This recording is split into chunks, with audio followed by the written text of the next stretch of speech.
மகாபிரிவா சரணம். திருமூலர் திருமந்திரம் அப்படிங்கிறத எல்லாரும் கேட்ட உடனேயே அற்புதமான அவர் சொன்ன தத்துவங்கள், அவர் வாழ்ந்த வாழ்க்கை அப்படிங்கிறது நம்ம எல்லோருக்குமே ஞாபகம் வரும்.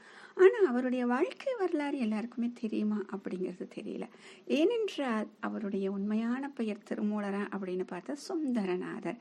சரி, அப்போ வேற பேர் மாறிட்டாரா அப்படின்னா அவருடைய அந்த வாழ்க்கையில் நடந்த அந்த திருவிளையாடல்கள், பகவானின் திருவிளையாடல்களை பார்த்தால் எப்படியெல்லாம் அவர் தன்னுடைய வாழ்க்கையில் மாறி திருமூலராக மாறினார் அப்படிங்கிறது தெரிஞ்சிடும்.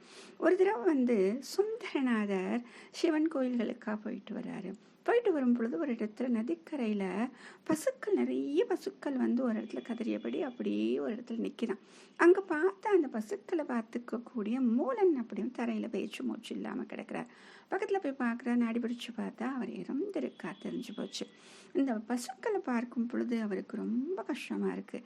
இந்த மாலை நேரம் ஆயிடுச்சு, பசுக்கள் கொட்டிலுக்கு போகணுமே, அது வரைக்கும் ஆச்சு அவனோட உடலில் நம்ம புகுந்துக்குவோம் அப்படின்னு சொல்லிட்டு முடிவு பண்ணிட்டு தன்னுடைய உடலை அங்கே இருக்கக்கூடிய அரச மரத்தடியில் விட்டுட்டு மூலனின் உடலுக்குள் புகுந்து விட்டார். சரியா? இப்போ மூலன் எந்திரிச்ச உடனே அந்த பசுக்கள் என்ன பண்ணுச்சு, அப்படியே நான் காரை நக்கி நக்கி தன்னோட சந்தோஷத்தை காமிக்கிறேன். பசுக்கள் என்ன பண்ணிட்டாரு, கொட்டலில் போய் சேர்த்தாச்சு. சரி, நம்ம போய் தன்னோட உடல்ல சேரலான்னு பார்த்தா அதுக்குள்ள அந்த மூலனுடைய மனைவி வந்து விட்டா.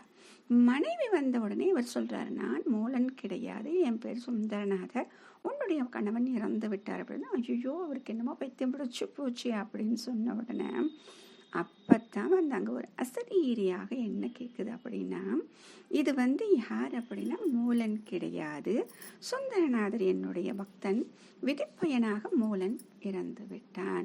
இப்போ இந்த உடல்ல இருக்கக்கூடியது இந்த சுந்தரநாதர் தான். இனிமேல் இவருடைய பெயர் திருமூலர் அப்படின்னு சொல்லி மாறிடும்.